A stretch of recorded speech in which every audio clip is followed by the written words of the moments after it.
Three, two, one. Hey guys, what's up? We're two dudes talking, and today we are talking about top 10 Western cartoons, and this is Dude One's personal list. Let's go. Alright, so yeah, as Dude 2 said, we're going to talk about my personal favorite Western cartoons and my top 10 basically. So, a lot of you may not agree with this, it's just my personal top 10, but the idea was to look through my trove of childhood cartoons that I really liked and watched, and rank them in an order that I thought was appropriate. Yeah. Now, I've kind of avoided including too many things from Disney, too many things from Cartoon Network, and too many things from Nickelodeon. But a couple of those are on the list because they really, really do deserve to be there. But I find that each of those companies deserve a top 10 list for themselves. For sure, they could do their own. Yeah. This is just more so my top 10 morning show cartoon list. So basically, any show I watched on Saturday morning, or a Monday to Friday morning on like Cheese TV, Kids WB, or Toaster TV, which is what we normally watch or in Australia even, here. Maybe. And even Saturday Disney. That's what we have here. We have like Saturday Disney. That was here. on what, 7? 7, it used to be on 7, yeah. But yeah, so it's my top 10 from those places, and we're not focusing on any anime here, because if we do anime here, then it'll be almost an anime only list. Well, it'll be a bit of a blowout. Yeah. So I'm focusing on my top 10 Western cartoon releases, and more focusing on the morning show stuff. So anything I may have watched in the morning. Okay, so this is just my personal list. So if you guys have your own, please let me know. And if you think there's anything in my list that shouldn't be there, I'd like to hear your opinion as to why. But I doubt you'd change my mind. So this is my personal list. Dude 2 is like familiar with my list, and he's not too happy about it. But we'll get into that this as is his we go personal on. list, and my personal list doesn't have a few things that his does, but that's more of my thing. Anyway, let's go. Number 10. Number 10 is Generator X. So right. This used to air on Cartoon Network, but for us in Australia, it would either be in the morning on a Saturday on Kids WB, either in the morning, and then if you were very, very lucky, it would sometimes happen on the weekdays in an afternoon. So either Saturday morning, or you'd have a rerun on an afternoon after 4 o'clock when you come back from school. So Generator Rex follows a character known as Rex, who's basically an Evo. Basically, due to the use of nanites, his anatomy has changed, and is no longer entirely human. He can basically turn his arms into like massive mechanical hands, among other powers. He's also like, think of him as the master control for the nanites within the series. I was just gonna say he's more like a human transformer. Yeah, basically. But he can also influence the nanites. That's the powers he gets, because turns out he's the son of the creators of the Evos. So like, it's one of my favorite television shows, just because it follows like a 14 to 15-year-old boy who's coming of age. It's very Ben 10-esque. Better than Ben 10 in my opinion. You think so? Yeah, because it reminds me more of Alien Force. Fair enough. Yeah, because it has got that a little bit older themes. And there was a crossover, I believe. There was a crossover between Generator X and Ben 10. Yeah. I missed that episode. Yeah. Ben 10 also had a crossover with The Secret Saturdays.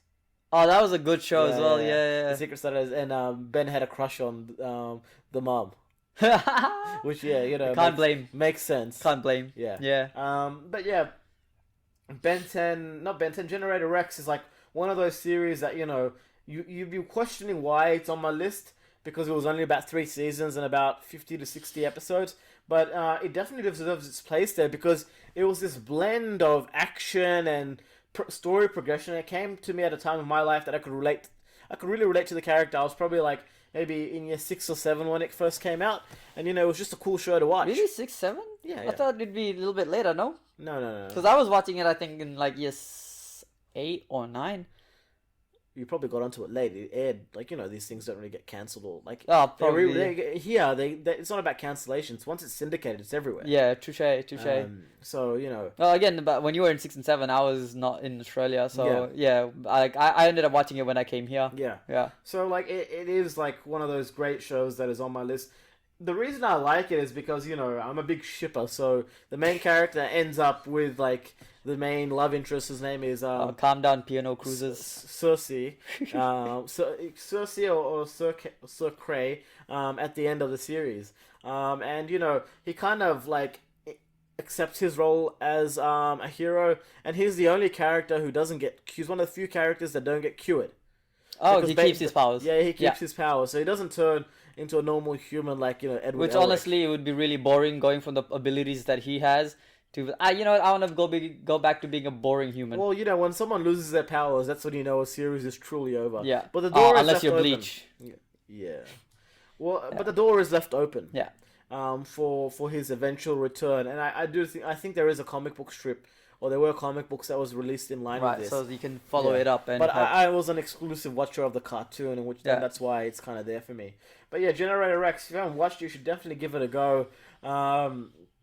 There is like a number of reasons why you should watch this TV series. Basically, it's a typical action adventure series that you can just watch, but you'll find yourselves just binging the episodes because there's an overlying plot line. Yeah, and look up that goes across the 3 seasons. Yeah, and you look the seasons give you that overlying plus the monster of the week. What more do you want? Yeah, well, the monster of the week becomes like the monsters of the month types of things. Yeah, it does start to become more of a nuanced thing, and then it's cool. Either way, it's pretty cool. It's got some real life themes about difference and how we treat people. Yeah. Like a very X-Men type of thing. Yeah. How we treat anyone who's different from ourselves. And in the time of COVID-19, it actually is a little bit more relevant than we'd like to think.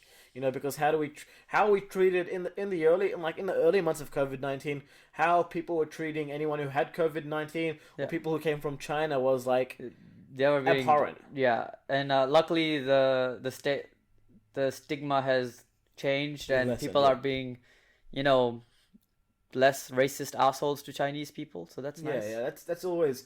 It's always good once people realize that it's not just their fault. Yeah, it's also your government's fault for not acting quick enough. Yeah, but it wasn't something they could stop. Because if they could stop it, they'd been able to do so.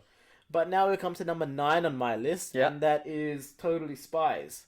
Oh yeah, I remember this. The 3 girls with the bright colors, and I think the only TV show to ever bother to make sure that they had new clothes and new designs every other episode, rather than wearing the same thing over and over and over. It's a bit of a girly show. The target market was for girls, but the comedy and the action just made it perfect for morning TV. Before you go to school, you'd watch an episode of Totally Spies, and it wasn't something that you had to invest too much time in. You could just watch one episode and be one happy. Like I'm done. They had a couple of to be continueds, but it's just this light thing. We've gone away from these shows that are just light. Yeah.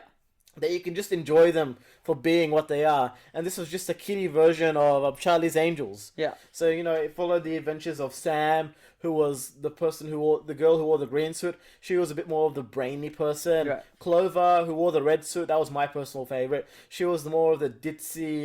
she was the fun one. She was the fun one. She was the one that constantly had to be reined in. Into boys, into shopping, always doing something maybe a little bit stupid. The more cliche-esque of a woman that men think they are. And then you had like the nice and athletic one, she was mainly nice, but her skills were more athlete based, and I think she had a younger brother. They did a show about her younger brother. I'm pretty sure. Really? Yeah. What did they call that? It was just a spin-off. But I didn't watch Totally it because Spies 2. It was it was after my time. Right. You know what I mean? And that was Alex. Right. So Alex, Sam, and Clover. But the Totally Spies spin-off, since we're on that now, it was called The Amazing Spies. That sounds so lame. Yeah, The Amazing Spies. And that sounds almost like The Amazing Spider-Man. That is a very lame and lazy idea. It was 2 seasons. It was 52 episodes. Well, no, watched it. That's my question. Yeah. Why? It's like... Was it at least received well? Well, two seasons. I don't care about it too much because it's not the original series. Totally Spies was like the thing. Yeah. But it was good that it got a spin-off, but obviously it's not as successful. It's not like a Frasier spin-off. It was more like just like a cool spin-off to have, and it kind of there was more boys on that team as well. Ah, okay. So I think Yeah. this was their attempt at trying to get But the guys in. yeah, but the boys were younger. But Totally Spies went on for like 6 seasons, 156 episodes. That's an It's a achievement. classic, I'd It's an say. achievement Yeah. for a morning TV series. Especially one that was geared towards girls, and it turns out it's great. You know what? Everybody likes it, not just Yeah, girls. Yeah. no, it was definitely one of those series that Stood out. yeah, you just loved it, and for me, Totally Spies was just this thing where you may be teased for enjoying the show, but it is what it is. It's a great show, Agreed. And The Amazing Spies, I think I watched it when I was in uni, but that was when I got up early to do an assignment or something. It was on TV. Oh, wow. It was on TV. That's why I know about The Amazing Spies, but like it wasn't something. Wait, was that... it playing on Toasted TV or something? Yeah, yeah. Really? Either on Toasted TV or on like Kids WB. Okay, fair Yeah, enough. I think it was on Toasted TV. I stopped watching the morning cartoons. Like now after year 12. we don't need to watch morning cartoons. It's all on Netflix and stuff now. Yeah, that's Everything true, goes too. there. Like even like I feel like the kids that are going to school now, they don't care about morning cartoons. They just watch whatever because Yeah. they have the access to everything. That's right. Yeah. But yeah, I think like when it came to Totally Spies, like they had some really relevant episodes where it kind of gives you a little bit of a comedic insight into the way like a girl's mind may work. Obviously it's like very hyperboleous, so it's exaggerated, but Yeah. it was still a great show. One of my favorites. I can agree. Yeah, it's a pretty good show. It's one I definitely remember. I think my sister has like a DVD, which I used to put in and watch. It's the only one we have. Like we have only one DVD of that show, but it's something that you just can't. You will always stay at the back of your mind. You don't forget it. I won't forget it. I'll always remember the show because I do remember binging quite a bit of it. Yeah, and then so after Totally Spies at number 8, Yeah. we have Ben 10. Oh yeah, And for me, I think that's a big hit. the big points of Ben 10 were Ben 10 Alien Force and Ultimate Alien. I enjoyed the original Ben 10 because Yeah. it was like It was the first time we saw someone It was turning about into a- aliens and a kid who's like now omniversely it's powerful. basically like Naruto being an idiot and like running around with a superpowered watch in his hand Yeah. when no one else has powers. And Vilgax was like the overarching Yeah, villain, when and Vilgax comes down. he was like an absolute beast. Ben 10 didn't stand a chance The last against few him. episodes where I think Vilgax comes to Ben 10's house Yeah. and they're like full duking it out. It's like the last few episodes of the entire series. Yeah. It was so good. It's really cool. It's There's really not cool. much that you can say about Ben 10. It deserves its spot at number 8 Yeah. because it was a show that came out of nowhere, but was like had this awesome it had a very catchy intro song, and it was very anime inspired. It's Ben 10. It's very anime inspired. The art style. I think so, It's yeah. not it's a good mix because you can see the Western influences in it And the anime. and the anime influences Yeah. in it, but it doesn't go like. Well, a one little bit side. of the storytelling is also kind of shonen-esque, right? Yeah, you can yeah. kind of He's feel the basically- influences of He's that. basically the protagonist of a shonen manga. Yeah. Which is like a boys manga in Yeah. Japan. Like, it's just a series where, good gimmick, the watch, he has 10 aliens, he could, use. Well, My 10 that he can only access so far. Later on, we you find out you can use. essentially an infinite number because there's a pool where DNA is constantly being added, and Yeah. whatever is added into the pool, he can now access through the. And not just that, he the just has Omnitrix. 10 because he has to be worthy to unlock Yeah. the other ones. And there's also the master. It's the master control as well. I think that's another whole thing. Right. Yeah. Because it gets to a point where he doesn't even need to transform anymore. No. He can just use He's powers. just instant. I think that we find out about that when he turned when we get that future thing where it's Yeah. Ben 10,000. Yeah. That's a cool. 10,000 aliens, yeah. Yeah, so it's cool. crazy. And like Ben 10 is like we see him as a kid, and then we start to see the serious side of the story in Alien Force, Yeah. where he's now kind of shouldering the The weight, the weight pressure of the weight of Earth, Yeah. and what it truly means to be a hero and the responsibility that he has, and the legacy that his grandfather left behind. Because at that point in the series, Ben thought his grandfather had sacrificed himself for him. Well, the entire story is weighed on his grandfather's Grandfather. on his grandfather's legacy and his grandfather, because the Omnitrix was originally made for his Yeah, grandfather. for his grandfather. It was just that simple fact that his DNA is similar enough to the point that hey, It chose him. it chose him. I mean, it could have gone to Gwen just as well. Can Yeah. you imagine if Gwen had that plus the power she has? She would be like a nigh omnipotent being. But see, the reason why it was good that it went to... See, I'm not taking anything away from Gwen. Yeah. But Gwen's a very logically minded character. Yeah.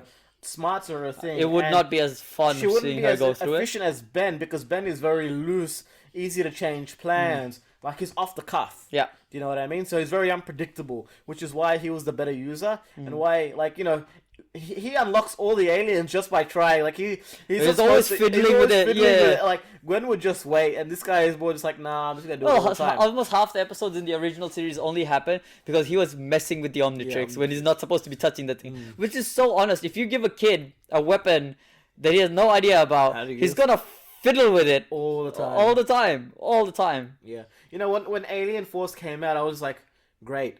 Like, this is now we're seeing him in his teenage years. We're seeing him develop and grow.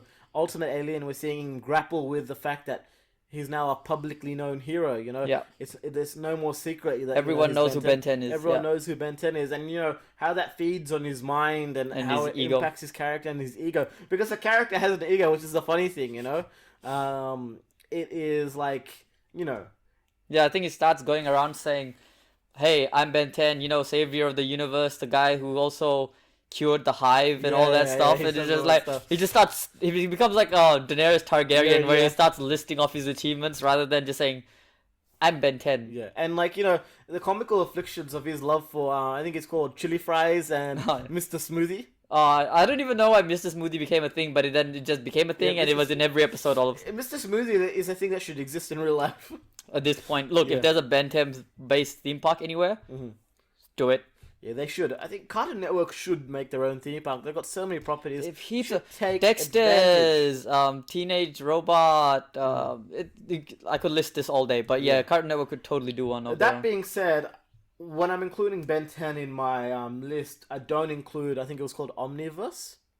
Yeah. Omniverse is when... That's the one so basically, even though the character had aged, they decided to regress his styling, and they got rid of Gwen and Kevin. And Kevin to replace him with another plumber. Kevin had a cool design, and then he started to look really weird. Well, that whole aesthetic change, it became very kiddish. Yeah, and even Gwen looked like a sophisticated student, you know, everyone had a cool design, and it just went to shit. And I get it, like they were trying to aim because they wanted to keep it more for kids. But they wanted to keep it more for kids, and they wanted to keep the designs more focused on the aliens and Ben. Yeah, but you which know, is stupid.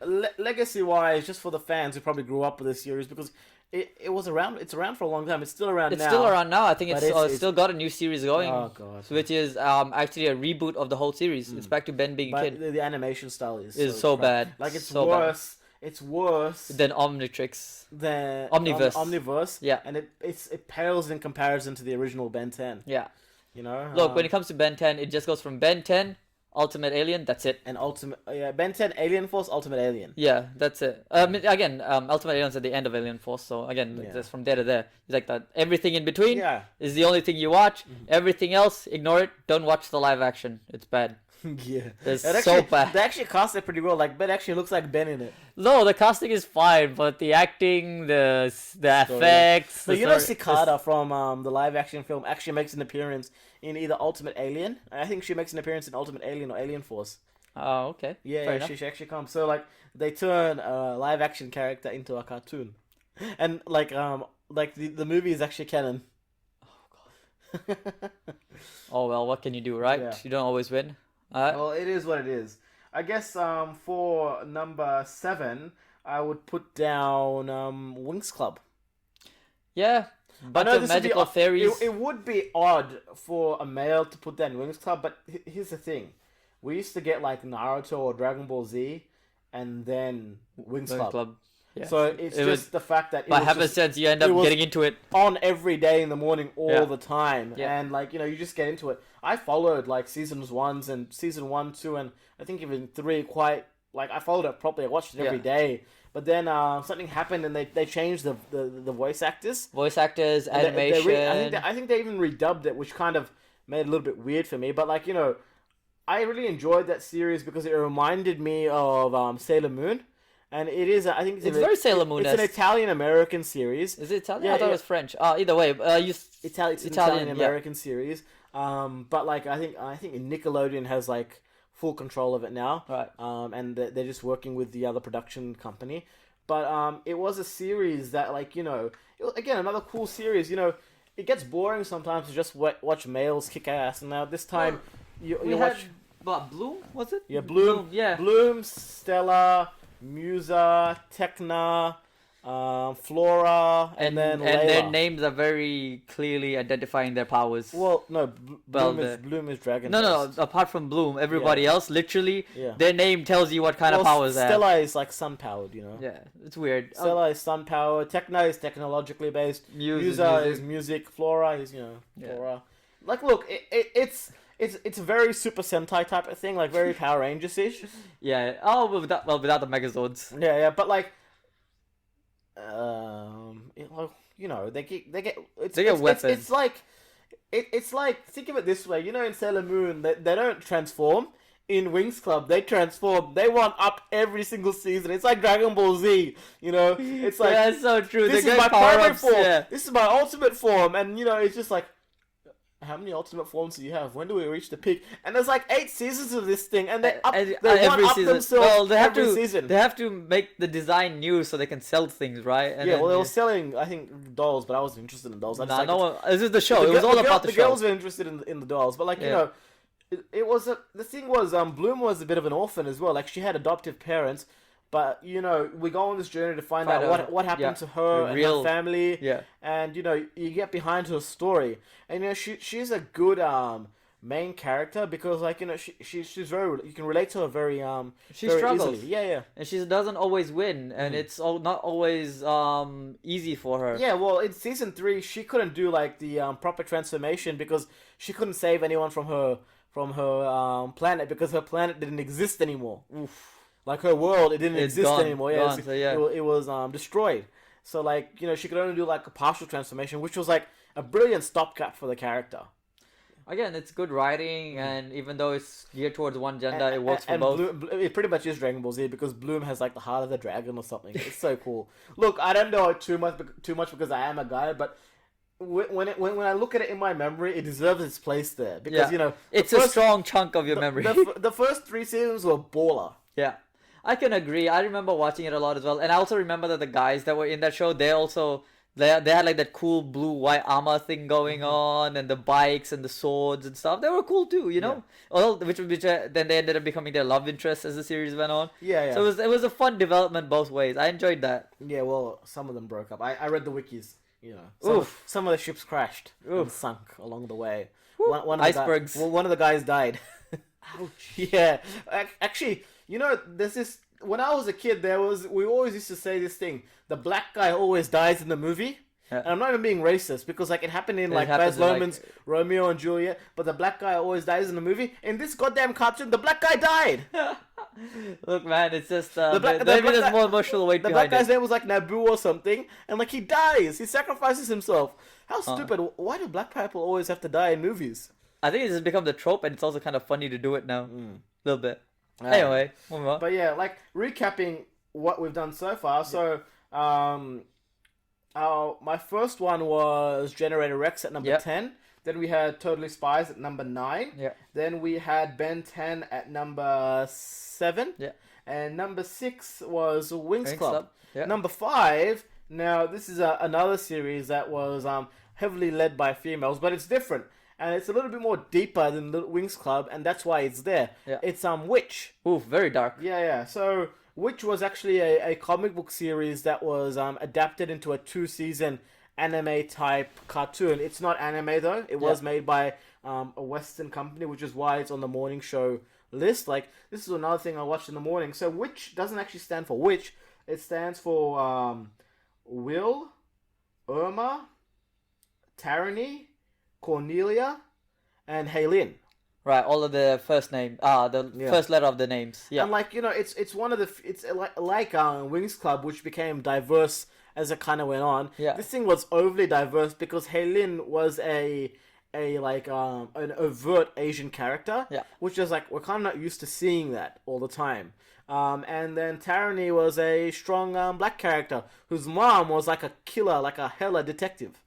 The whole show had very weird aesthetics and characters all the way through. We had a half guy, half snake thing going around, and then if you saw the bad guy, the main antagonist for the series, the moment you see him, you're like, that's the bad guy.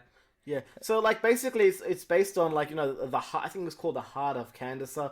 forgive my pronunciation. Like, we've got a photo up here if you guys don't know what exactly W.I.T.C.H is, but it was a good series. You guys should definitely give it a watch.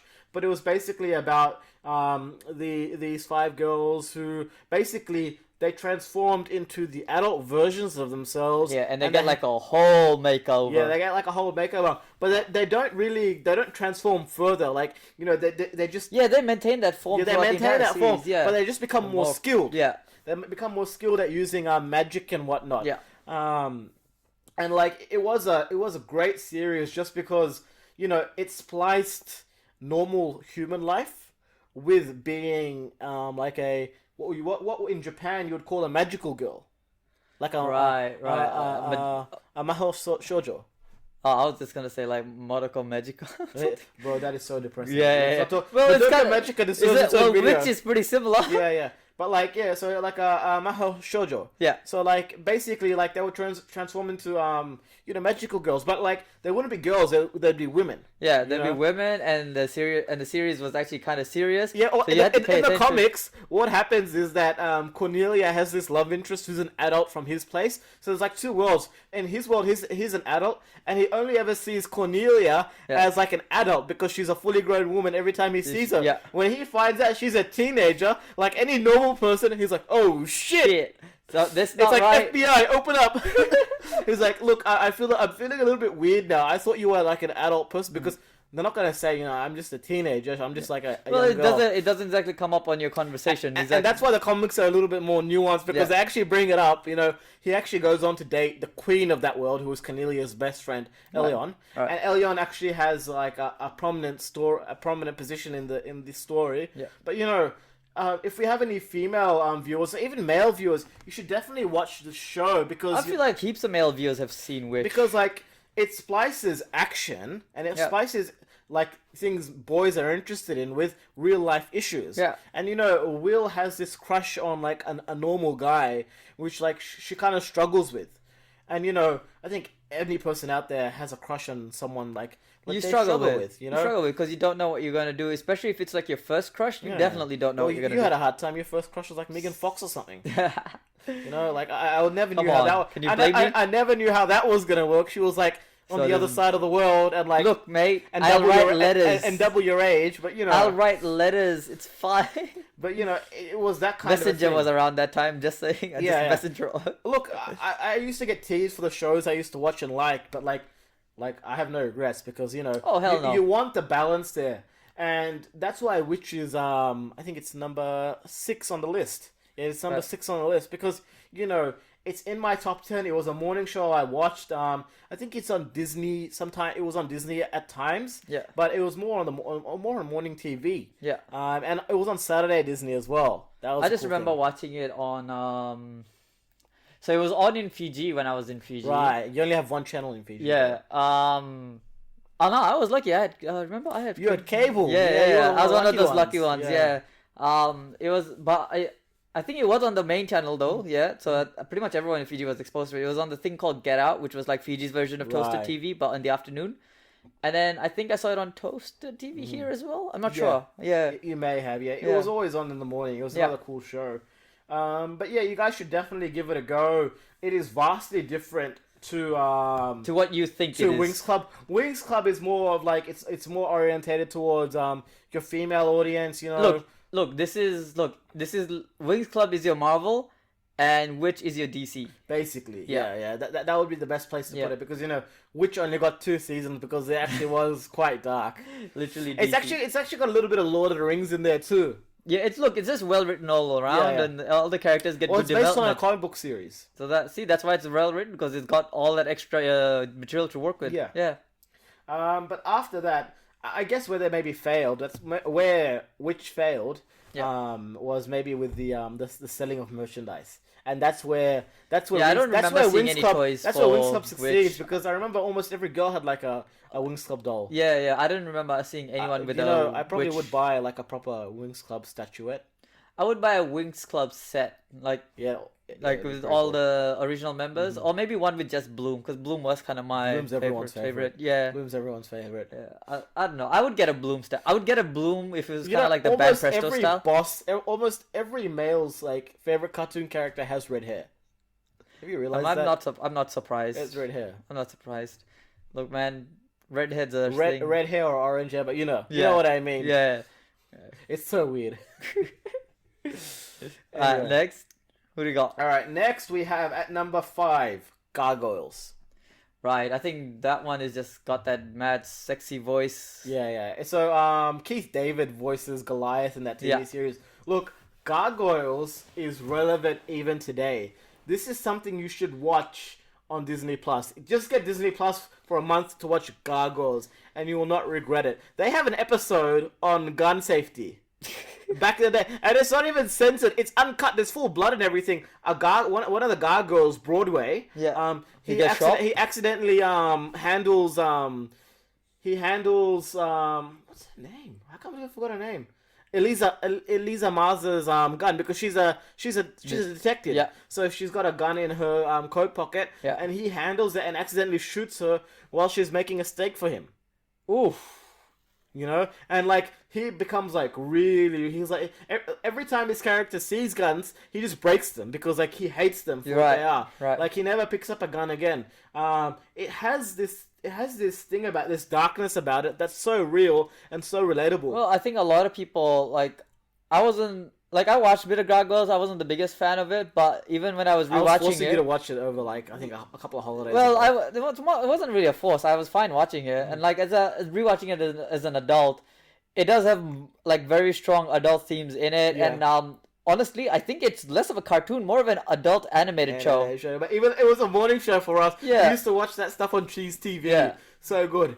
Basically the premise is you have gargoyles who are these golem-like creatures who are statues in the day, but they live at night. Yeah. So basically they have double the lifespan of a normal human because they're only alive for half the time. The problem is you can destroy the stone statues in the day, and that kills them. Yeah. And they are people in the they are a people in the TV show, which it's basically about anyone who's different, and they're persecuted because of that. Again, so that's a very X-Men. Yeah, they're persecuted thing. through history. Yeah. It's a great show, and the good thing about this show is that it splices off very classical Scottish history. Yeah. And splices it into modern day times. So you even go back into the Scottish times. It has episodes where they talk about what happened in Scotland and why. Well, they do a lot of jumping through a lot of things, everything from time to locations, and it's really cool in that factor because it's one of those animated shows that isn't stuck to the one location. Yeah. And the other thing with gargoyles are gargoyles see themselves as defenders. Yeah. So they see themselves as knights. Basically in the show they were used as defenders of a castle. Yeah. You know, so if that castle was on attack, you'd only have to wait till the sun went down, protect the gargoyles, and the gargoyles go and they give you that strategic advantage. Yeah. You know? And that was a cool thing about them. And the dynamic that Goliath, as the leader of the Manhattan Clan with Elisa Maza, there was always something between them, but they were both protectors at the end of the day. Yeah. And Goliath had to learn to see Elisa Maza as a fellow protector and not just a woman. Yeah. And those characters do get together at the end of season 2, which was the weirdest thing ever. Not really, it's Beauty and the Beast. I know, but come on, man. You have to understand that in this universe they're just another people. Yeah, I know, but they just look different. It's just a little bit weird. When writers try to adapt, they try to talk about how people treat other people differently, they just massively exaggerate the features. That's how things like Star Trek came about. I know. But Star Trek is like a manifesto on human interaction. A lot of the episodes have philosophical well, that's the thing, morals. Right? That's why the first Star Trek series and Star Trek Next Generation are held in such high regard, right? Yeah. Yeah. Gargoyles is kind of the same thing. There is an arc where they travel across all over the world, and Goliath learns to interact with other people, and he learns that there are other gargoyles around. Meets his daughter. Huh? Meets his daughter. Yeah, meets his daughter. Yeah. I think he even travels back in time a little bit too. Yeah, I think he does. Yeah. And Goliath also has to learn how to live in the new world. So basically, in the old world, his daughter would have been the clan's daughter, so it would have been everyone's daughter because the gargoyles they hatch from eggs. Yeah. But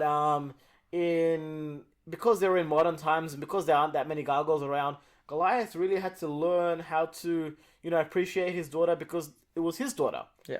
And your other great characters in that series are So you have Goliath, you have Hudson, who's basically the leader before Goliath, but he passed it on to Is a Goliath as they got predecessor. older. Yeah. His predecessor. He acts like the third Hokage basically of the series. You have Broadway. Broadway is this like this big, very strong gargoyle who like he's a nice guy at heart and he's very emotional. Like he's the guy that breaks guns every time he sees them because he used one. And you have Lexington as well, and he's basically your tech geek.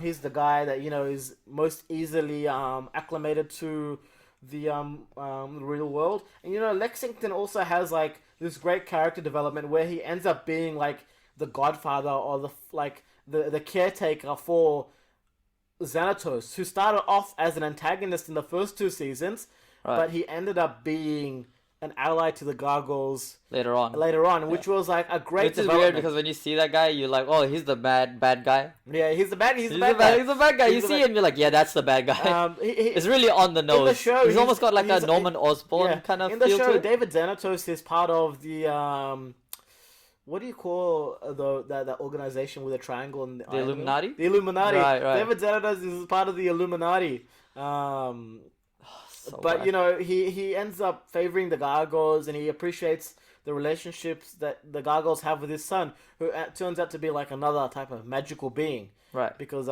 his wife Fox Yeah. is the daughter of one of the magical beings from another I think it's almost like another world. Oh, there you go. Yeah. Before you see it. It's very New Godish. Fair enough. Yeah. Fair enough. So that was number 5. Yeah. What's number 4? Number four is for me. Bringing Young up Justice. the rear. Whew. Young Justice. So this is not much of a childhood cartoon, but it deserves its place on the list. I think I was like in high school when this came out. Would you say when you say Young Justice all seasons so far? My favorites are season 1 and season 2. Right. Like the end of season 2 broke my heart because Right. you lose Wally West at the end of season 2, but you lose him to the Speed Force. So there is a possibility that he comes back. Yeah. I mean, Barry managed to do it, so I don't see Yeah, why but Wally this is a can't. different universe, so we're not even sure if the Speed Force exists in this universe. True.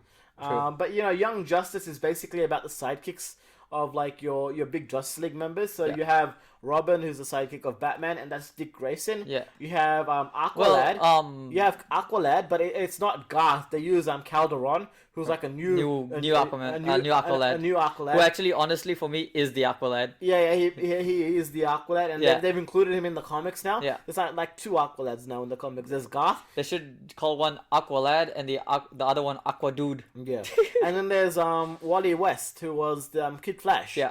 So it starts off with those 3, and the roster builds up to Superboy, which is like He gets introduced halfway through season 1, no, right? he's introduced in the first 2 or 3 episodes. Really? That Yeah, early? yeah. I feel like I remember seeing him in the tube and breaking out and kicking. Yeah, I think it's the first. everyone's ass a little bit later. That's what starts it off. The first Was 2 or it? 3 episodes. Damn. That's what starts the Young Justice League off. You Right. have Miss Martian, who is kind of like the protege of Martian Manhunter. But yeah, but only first to later find And out she's a then different kind of instead Martian. of getting Speedy, who was Roy Harper, Red Arrow, we get Artemis, which actually Well, we do get Speedy, don't we? we do, but he doesn't join Young Justice. Yeah. He more aims to become part of the Justice League. Well, he becomes Arsenal later on, right? No, they actually. So there's 2. This you're kind of spoiling it, but there's 2 Roy Oh, Harpers. right, yeah. The original, the Roy Harper we start off with is actually a Cadmus made clone Yeah, of the guy who becomes Arsenal. So you have Yeah. Red Arrow and Arsenal. it's too much going on. Two different Red Look, Arrows. there's a lot that goes on in the Yeah. first 2 seasons. But it's the so third good. season is more concise, I believe, Yeah. in my opinion, and is very well focused. Mhm.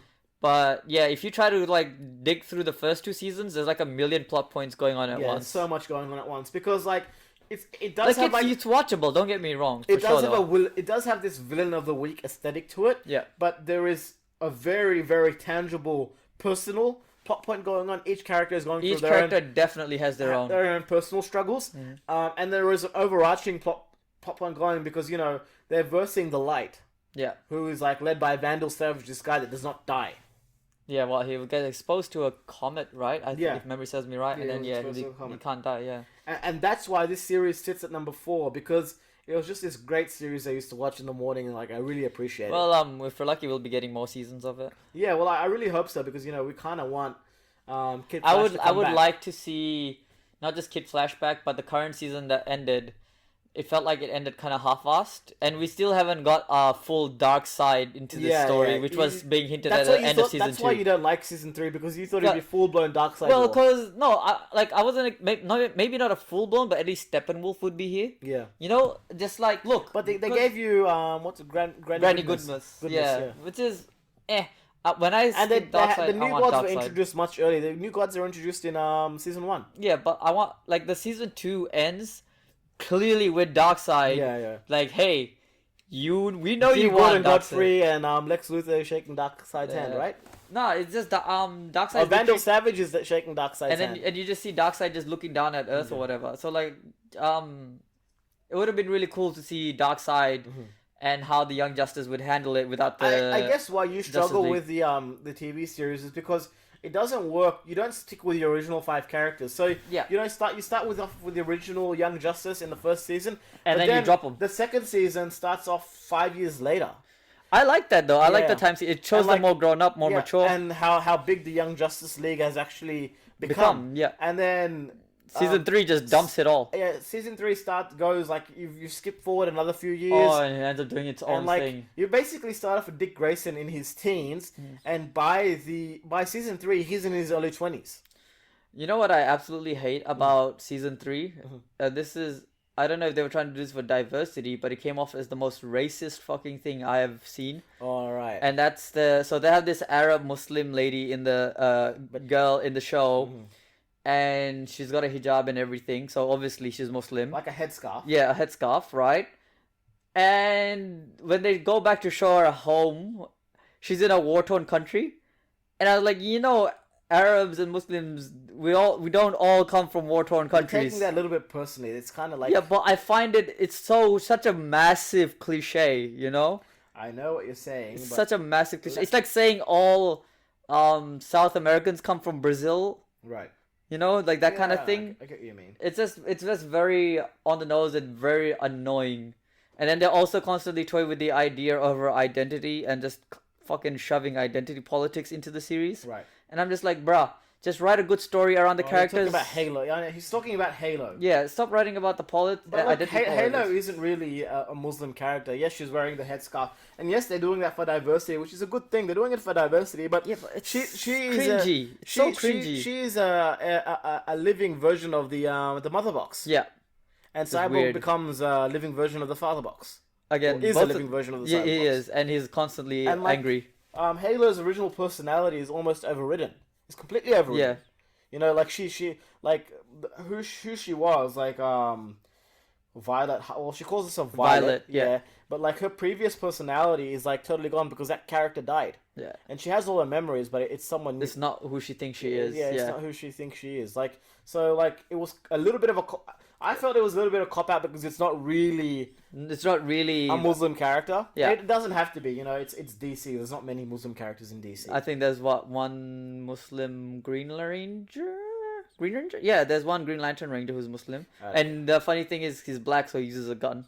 Lol. I'm not joking. He uses a gun. Just saying, he's a Green Lantern that can create weapons, but sure, of course he has a gun. Yeah. Oh my god, sometimes I swear comic writers are so cringy. Aside from some of the issues with season 3, I think the cast got a little bit too big, and people find themselves because the heroes we were introduced to in season 3 aren't that comic book related, and It's not about Young Justice has quite has like a very comic book dedicated fan base. Yeah, they are like heavily invested in the comics. Yeah, and that's why they watch the TV show. Yeah. There are a lot of older people watching Young Justice, and I guess that's why you had issues with it. Oh well. Anyway, next, what do we have? Number 3. So number 3 taking up the bronze medal. Teenage Mutant Ninja Turtles 2003, the TV series. The 7 seasons, 11 seasons, something like that. Yeah. 7 seasons of gold. Yeah. Pure gold. I gotta find me a way to watch that. A Teenage Mutant Ninja Turtle series that trumps this one. No way. In terms Nothing. of cartoon, this was so good. Like, Nothing. Just for me, the action was like next level awesome. The Action animation was like so ahead good. of its time. Like it was basically Dragon Ball Z but ninjas. Yeah. Yeah. And, you know, they don't transform or anything, but the action was just like, you know. Well, I mean, by the end of the series, you can say they kind of transform because they have the new dragon powers, Yeah, that's but right.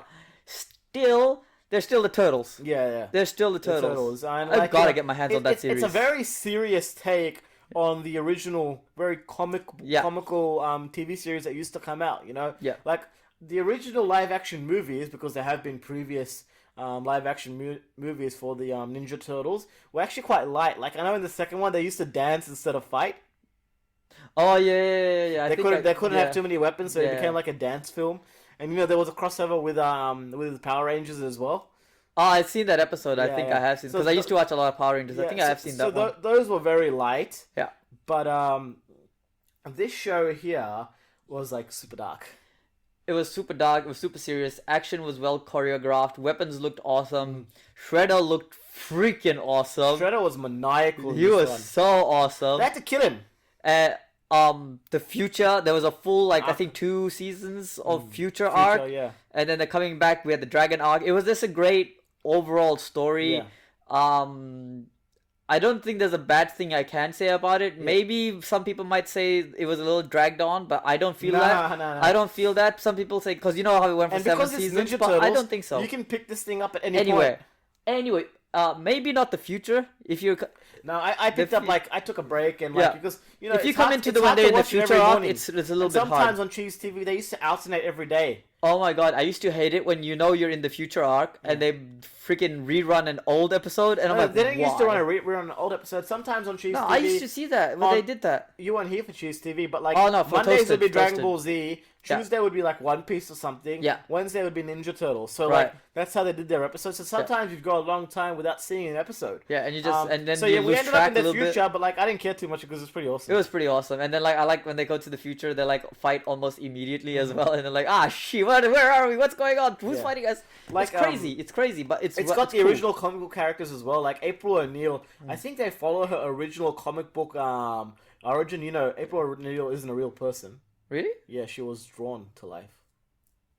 What the hell? Yeah, in the original comic book series, like in one of the comic book series, and I think in this one, because they go to this other world where she kind of was drawn to life. I think they say she was drawn to life, but also Casey Jones is in there, and the Casey dynamic Jones is always between fun. Casey Jones and Raphael is like so good. Well, they're both best buddies, but Like, also kind of Casey assholes Jones to each other. like Casey Jones stands with the turtles in this one. Which is how it should be, because Yeah. Casey Jones is not just he's some kind of a random schmuck, but he's also he's good at what he does. Yeah. He's a very good vigilante. Yeah. Like he takes on the gang in that series. Like Yeah. they're scared of him. They Yeah, I think they fight him 4v1 one time, right? They hunt him. That's how good he is because yeah. he just takes down their gang members. Yeah. And like you know, this series was just like totally awesome. Can I It's not- say one thing? The only thing I can't get over the Ninja Turtle series is the fact that the bad guys are called the Foot Clan. Yeah. That's the lamest Foot name, Clan. I swear to God. So Why good. would you name them the Foot? Please. Nah. Something cool. It would have been cool if maybe the Dragon's Foot. They kick a lot, I guess. But they don't. They use mostly weapons. Yeah, I know. Literally. Well, the Foot Clan gets taken over by Shredder's daughter, who's kind of like Leonardo's like love interest type of thing. Yeah, I don't get that, but Don't oh worry well. about it. Let's not go there. What, Karai? Huh? Karai? I forgot her name. I think it's Karai. Yeah. Yeah. They did a version of her in the 3D. Yeah, she's pretty cool in that. I remember watching the 3D. The 3D series is also pretty good. I like I think that she shit. has a similar type of relationship. Same, with him, yeah, very similar. Yeah. But I you think know, there's few episodes literally you know, where it's just in Leo the, and in her. the current comics, Raphael and Alapex have actually gone together. Who's Alapex? He's like a fox. If you watch the more recent TV series, then you'll know. Is this the new animation style one? Not really. She's in the comic books. I can't tell Yeah, off the top of my don't head. worry about it. But yeah, that's Yeah. like this another ship that's gone off. Fair enough. You know, and you know, Ship's going off the rails. Michelangelo is still going after Megan Fox, which you know makes sense. It's always the way, man. Come on. Makes sense. Oh, but that reminds me. You know what I'm gonna do? I'm gonna watch the two Teenage Mutant Ninja Turtle movies. I wish in the live action version of the movies, Michael Bay's movies, they would have let Stephen Amell grow his hair out. Why? Because you know, like in the TV show, he had long hair, but in the movie, he has the Green Arrow cut, the buzz cut he has. Oh, fair But like enough. when he's on the island, he has a massive Well, long hair. it's probably because he was still shooting Green Arrow at the same time, Yeah. so he had to keep the look. Yeah. which is fair enough. Yeah, Fair enough. no, but yeah, look, I'm not focusing too much on this because it's just awesome. Yeah. There's nothing bad about it I can say. All right. It's a great TV show. You can pick it up anywhere. You know, it was totally awesome, and it always had overarching plot points going along. Yes. Look, it doesn't matter if they're in the future or the Dragon arc or early on in the series. Mm-hmm. There's they always got that end goal of the whole series that's coming to it. Even when they're in their future, they're focusing on getting back so they can get back to that problem. Yeah. So highly recommend watching for sure. Easily a bronze. Mm-hmm. So what's silver? That's the question. Who takes your silver medal? All right, so my silver medal goes to a series that I still to this day love a lot. Yeah. I still watch it. Like I just rerun it over and over again. Yeah. It's on my Disney Plus. You know, when I didn't have Disney Plus, it was on my hard drive. Yeah. Got it through some legal means. Yeah, legal means, of course, because in Australia we didn't get the release of seasons like 3 and 4, or even 2 for that matter. But it's Kim Possible. Oh yeah. Kim Possible. And Shigo. The funny thing about Kim Possible is that when I was a kid, we used to get these magazines called D-Mag and K-Zone here in Australia. Yeah, they were always on those things. I opened one of these up. I used to read them, and then there was this preview for Kim Possible, and I'm like, okay, there's this orange-haired girl in a parachute. This series looks so stupid. Next minute, I watch it. It's freaking awesome. This is so good. This is ridiculously next level good. And I grew older. And it's still good. It's even better because you understand the references. Well, I think one of the coolest things about the whole series is not that the series is just good, but A Stitch in Time, the movie, is so good. You can watch it anytime. Anytime, it still holds up. Even so, the drama is good because it's like the coming of age. Yeah. It develops not only Kim, who realizes that she has to grow as a person and realize what's beside her. Yeah. But it also helps Ron understand the feelings he may have for the person who's his best friend. Quick question. Kim or Shigo? These are cartoons. I fucking answer it. Kim. Fuck you. Shigo for life. Nah. Oof. Kim Possible was always my favorite character. She was that strong female character who was a badass, could do anything. Yeah. But she still had a fair share of problems in high school. Well, she was a great agent, ninja, whatever spy. But then she struggled at her day-to-day life thing, which was awesome. I know she's a cartoon, but she provided a good role model. For kids in general. She maintained good grades, and she kind of accepted Ron for who he was, even though Ron was probably one of the most unpopular kids in her school, especially in the first 2 to 3 seasons. Well, in the first 2 to 3 seasons, Ron was just a comic relief. He was just a geek. Yeah. And no, he wasn't even the geek. The geek was the other guy that you remember was always on the. No, but Wade doesn't go to school. He's super genius. Yeah, but that was more like the geeky part of the group. But Wade was more of a nerd. Touche. Ron is a geek. He run games and stuff. Yeah, true. But then Ron, from going from that comic relief, he becomes actually his own serious character. Gets the development. It's so weird for a series that's centered on a female character. Yeah. But they actually develop Ron into this character that he has his own. They show his strengths and his weaknesses. Yes, he's a goofball. Yes, he doesn't study. But there are things about him that make his dynamic with Kim Possible work so well. Yeah. And in the final episode of the season, even though Kim is this character who is. She is the main character of the series. Yeah. She ran this series. He actually he's actually the character who kind of saves the day. Well, he's it's Kim's series for the first and only time. He saves the character. He saves the day in one episode. Here's the thing. It's a series for Kim Possible, about Kim Possible. But the thing is, the ensemble is so fun. You love all the characters. Yeah, so whether it's Wade, Ron, Shigo, Raven was also in it. Draken, yeah. Raven was also in it. She played Monique.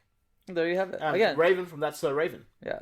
So that's the thing. There's so many people in the ensemble cast that people still love. So and what was the naked Naked Mole Rat. Rufus. Even so Rufus. Good. Oh my god. Some people would probably put Rufus as their favorite character in the whole series. Impossible is the reason I ate Mexican food because of Bueno Nachos. Yeah. Oh my god. So good. So good. And it always looks so cheesy. It's just oh my god, why can't I have that? I put novels, little kids, little teenage novels for Kim Possible. I read them over and over. I still have it. Damn. I just have what you gave me, and I watched all of that stuff. And I used to have Kim Possible on DVD. I had the Yeah. movie and stuff on Yeah, DVD. yeah. But then I ended up giving all of that away. So You didn't give it to me. I gave away my entire Disney collection away. Yeah, you actually had the DVDs. God damn it, Yeah, dude. I gave the entire thing away. I like. But you were in Fiji at the time. Yeah, anyway. yeah, It's not like you could bring it along. I could have, but it's. But yeah, every time I used to better- go to this guy's house, he'd ask me, "What do you want to watch?" And I would say Kim Possible. Yeah, because like at that point, if you wanted something, I had it on DVD.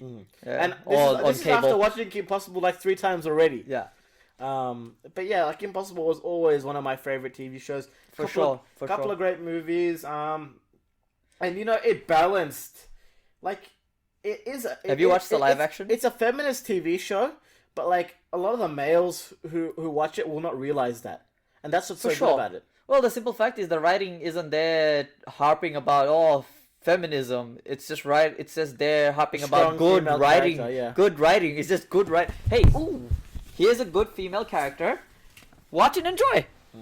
There's nothing else. You don't have to be harping about feminism to write a good female character and have those messages still in there. You'll see those messages. Of and they're course, like, but they're like subtle. yeah, subtle, and Yeah. it's just so good. Like Yeah. you know, Ron is basically useless, but he forms part of the Kim Possible dynamic. Yeah. And they dedicate an entire movie to that. Like A Stitch in Time Yeah. is about the fact that Kim Possible is not the same without her best friend, Yeah. which makes sense. You know, you're like after you lose your best friend, you're not the same person. Yeah.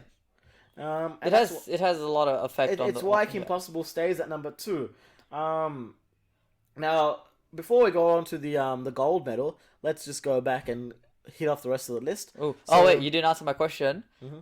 Did you watch the live action? Nickelodeon. Don't talk about the live action. I It's watched Disney. Okay, I watched the trailer. Was it Disney made? I thought it was. Anyway, I thought it was still on Nickelodeon. Either way, I watched the trailer. Just while watching the trailer, I said no. Well, I couldn't take it just from the trailer alone. Kim is like, I think she's like a 15 or 16-year-old when the series starts. Yeah. Like she's like a teenager. Yeah. The girl that they had playing her, like, all due respect, but she was like a very young girl, right? Yeah, I think it was more like around the 11, 12 Yeah, age yeah. mark or something. And like the guy who cast for Ron, like, he was just copying what Ron used to do in the. He actually does like feel like Ron when you watch him, but like at least from the trailer, because I didn't watch the movie. I couldn't. I was no way I was gonna put myself through that. But I was like, you know what? Yeah, just the whole scene with her chasing the bus was dumb as shit. Yeah. I'm not watching this. I'm just not willing to lose brain cells. Anyway, to the recap. Yep. So let's go from the bottom. Yeah. So number 10 was Generator X. Yep. Number 9 was Totally Spies. Number 7 was Ben 10. Yeah. Number 8 was number 6 was Wings Club. Yeah. Number 7 was Wings Club. Yeah. Number 6 was Witch. Yeah. Number 5 was Gargoyles. Number 4 was Young Justice. Number 3 was Teenage Mutant Ninja Turtles 2003. Yeah. And number 2 is Kim Possible. And rounding out to our final one, which I think a lot of you may have guessed, The gold medal. it's the gold standard, is Avatar: The Last Airbender. Oh, can't say I didn't see that one coming. Great morning show. The greatest morning show. Yeah. Like, I know a lot of you, if you're in the States and anywhere else that had, like, cable television, this wasn't a morning show for you. Yeah. But in Australia, this was a morning show for us. Yeah, because, I you was know, watching it on Nickelodeon. I didn't have cable, so Yeah. I was just watching it on normal TV. Yeah, Avatar: The Last Airbender. Like, what more can you say? Perfect story about a group of teenagers who basically have the world of the fate of the world hanging on their shoulders, but they don't get it. That doesn't make the story like cliche or generic. It's just the fact that you've got this character who has the potential to bring peace to the 4 nations: fire, earth, water, air. And air is basically non-existent because they've been massacred. Yeah, the only air nomad being Aang. Aang being the last air nomad. Yeah. Shouldering the fate of the world, and trying And he to take struggles down an with it. empire. Yeah, he does struggle with it because he's the only airbender. Yeah. And this is why Avatar: The Last Airbender is probably a really great series, because like Aang's not just an avatar; he's the last of his people. He literally has to carry a whole race. He has to carry a whole race, and he can't let himself be caught up in revenge because he's the Avatar. Aang's defining character trait is like he possesses the pacifist nature of the air nomads. Yeah, and he You know- could and he can't. he can't kill Ozai. He did not want to kill Ozai. He needed to find a different answer. Even he asked the previous avatars, including an air nomad avatar, and they all said, "No, you have to do it." I mean, Kyoshi's response was as expected: just kill him. Well, she killed the dictator of her time. Kyoshi is just brutal in general. She's a nut job. Yeah, but like each avatar is their own person. Even though they say they're a reincarnation, but they're all different. Yeah. They're all different. The way I look at it is they're their own person. Yeah, you know, and they have the experience. Aang was his own person, but he shouldered. See, the thing with Aang was that they knew that he wouldn't be able to fight the Fire Nation as a 12-year-old because Sozin was just so strong. Yeah. You know, the moment Avatar Roku died, the moment Sozin left Avatar Roku to die, he enacted his plan and started to take over. Yeah. You know, and by the time Aang was like 12 years old, he wasn't ready. Yeah. So it was a blessing that he kind of was encased in the ice because there's a good chance that he would have died. There was no way he would have been. But it came at a cost. It came at a cost because the air nomads were wiped out because they had the next avatar with them. Well, luckily Korra balanced that out, but yeah, Korra did balance that out, but again, this is about Avatar, not Korra. This is about Aang, not Korra, and for me, this series was a morning show that I used to watch. Now, there's a whole dichotomy of Avatar Korra and Avatar Aang, and why each is better than the other one. Yeah. But for me, there was only like one true Avatar, because that's the one I grew up with and that's the one I watched. And that's Aang, the Last Airbender. For me, there's only one true Avatar series as well, and that is Avatar: The Last Airbender. I really wish there was a fourth season where we focused on Zuko's mom. Yeah. Because we left on a cliffhanger. Well, I've got the comic book series that covers solves that. I know, but I always wished I could see that animated, because we did leave the final season on that cliffhanger, so that kind of sucks. Yeah. Well, they wanted to sell comics, man. And they did. They did. Probably not as much as they were hoping, but they did. Well, they sold enough to keep going. Yeah, to keep going, and everything in the Avatar series, it was well animated, well scripted. Its main strength is its character arcs, because it doesn't just focus on Aang.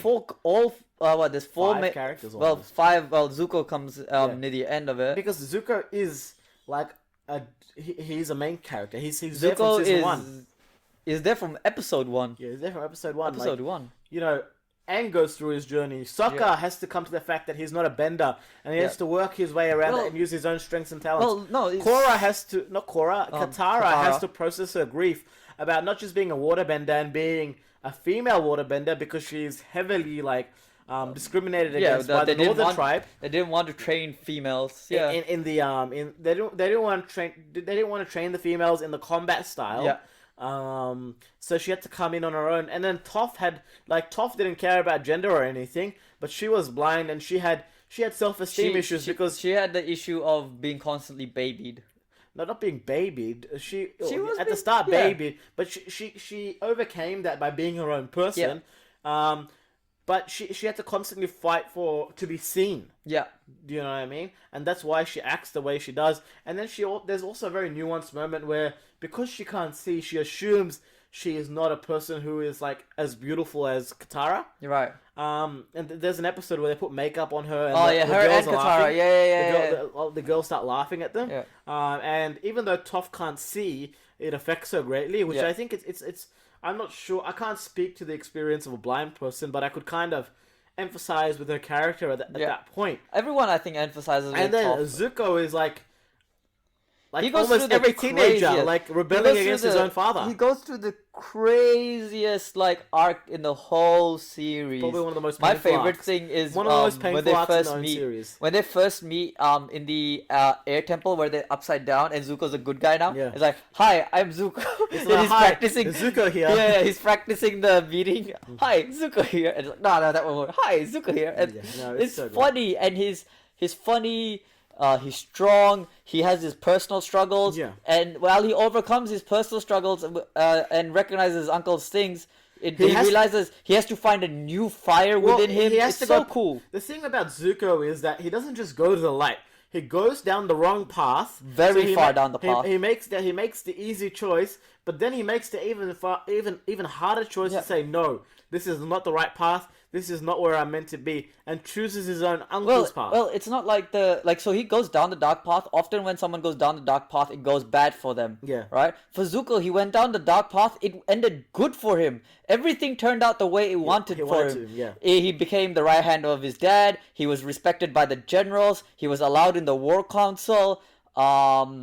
He was pretty much in line to be the next king. Everything, well, most likely not between him and Azula. Azula would have lost her mind. Yeah. But either way, he was on track for everything, and he threw it all away from the simple fact he realized it's all wrong. And the good thing about Zuko is that, you know, even though his sister is, like, superior to him, which is, like, another unconventional trait that we don't normally see, like, a younger sister superior to the older brother, Zuko in his own, like, even though he's inferior and, like, it bites at him, and that's why he can't really, like, master, he can't use lightning because of his own inner turmoil. I think maybe as an adult, once he's resolved that, he probably mastered it, but as a teenager, because of his own inner turmoil, the fact that he can't master lightning is another thing for him, you know? He had to learn how to bend lightning rather than master the use of lightning.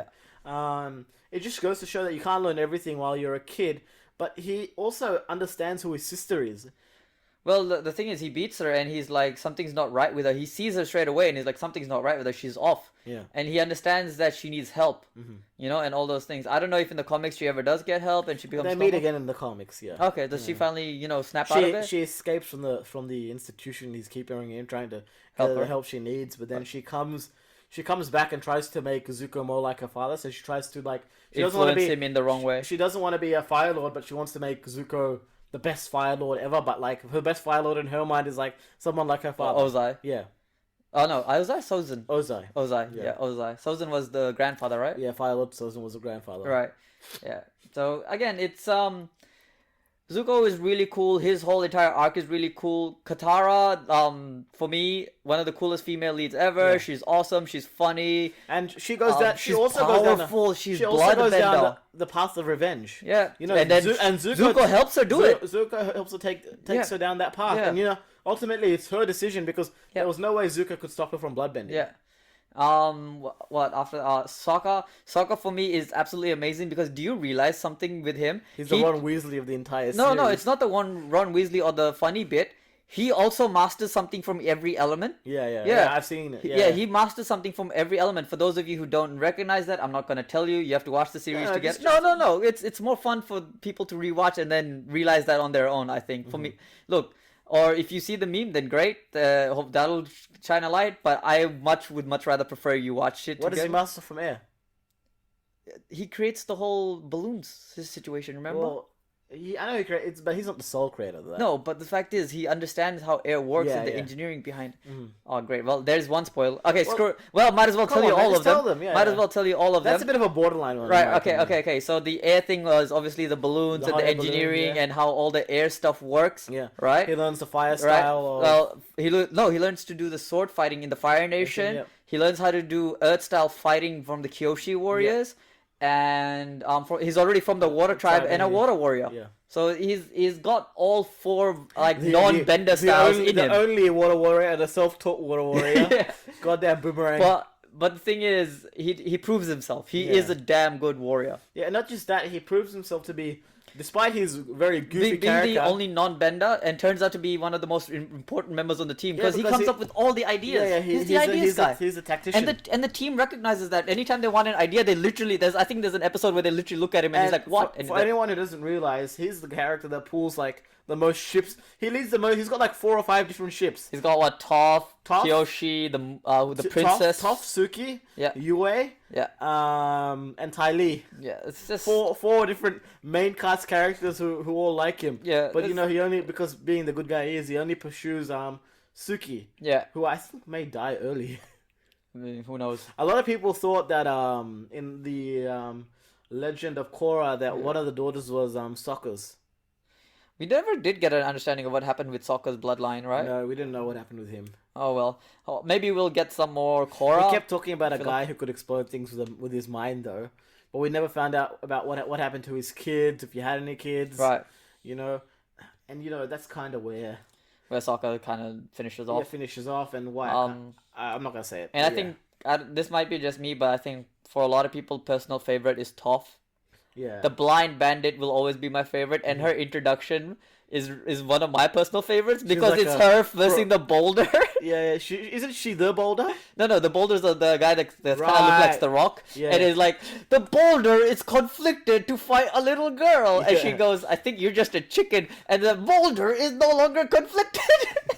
The writing is just way too funny, and the fact that Toph just wrecks him, and then not only that, she then fights all the Earthbenders at once in that same arc. Well, she is the only character that is a true master of Yeah, her thing. she's Because she's better than Kim Boomy. King Boomy. Kim Boomy. Yeah, she's better than Boomy. But like that's not to say Katara isn't a true master, but Yeah. she learns the combat styles much later. Yeah. And it takes her a while. Like she wasn't a master when she's introduced, is what I mean. And she gets better at it. Well, The, end the of the difference series, is, but you know, Katara, she learns from what she can, from who she can, and the scrolls. And the scrolls, yeah. And Toph, she had an advantage. She learned from the very Earthbenders themselves. Yeah. She learned from the blind moles as well, yeah. Yeah, from the giant blind mole things that bend the earth. The badger moles. Badger moles, yeah. Again, with all the weird mishmash of animals, and then there's the Earth King who just has a bear, just a regular. And then they even make fun of the fact that he just has a regular bear. And then the Earth King doesn't even come back, does he? He just he's like, yeah, goodbye. I'm gonna go explore the world with my bear. Yeah, I'm not gonna blame him for that. Yeah. I mean, come on. Well, his daughter was. Ba Sing Se is not. His daughter or granddaughter was pretty whack. Yeah. And then she dies by getting her oxygen sucked out of her. Yeah. Again, very weird. No, it was a great series. You know, and that's why Avatar sits at number one, because there's just so many good things about it. Avatar, in and of itself, deserves a video. Yeah. And like a podcast. Like we can do a chapter by chapter by chapter for the original series. Almost every series I've stated deserves that kind of a treatment. Yeah. I know people will say Generator Rex may not, but in my opinion, it does. Right. But because again, this is my favorite list. Yeah. It was Dude One's fan favorites. Yeah. So yeah, like, let us know of your list. What do you rank as your top 10 favorite childhood cartoons? You can include Japanese releases as well. Yeah. I chose not to just because, you know, I watched a lot of Japanese. Well, the anime simple as a fact is kid. you want to try and keep it to your Western style, yeah, because Western style, because the Japanese is it's a whole nother thing. Yeah, and then, it deserves a video of itself. Yeah, fair enough. I think we'll end it there. Yeah, we'll end it there. This was episode 10 for our podcast and our video. Yeah. It'll be interesting to see like where we go from here, but you know, we're very happy to like go as far as we've gone and giving you guys some content that you can get behind and watch. You know, we enjoy your criticism, and like we'll endeavor to make our videos better. One day we'll show you exactly how we're filming this thing and why the framing is a little bit whack. Everything from the framing to maybe even the lighting. Hopefully in the future we'll make some changes just so it's a little bit easier for you guys to see us, and just so the camera angles are a little bit more beautiful. Yeah. Well, that's Dude One's top 10 Western anime. Put yours down in the comments below. Peace. See you guys later.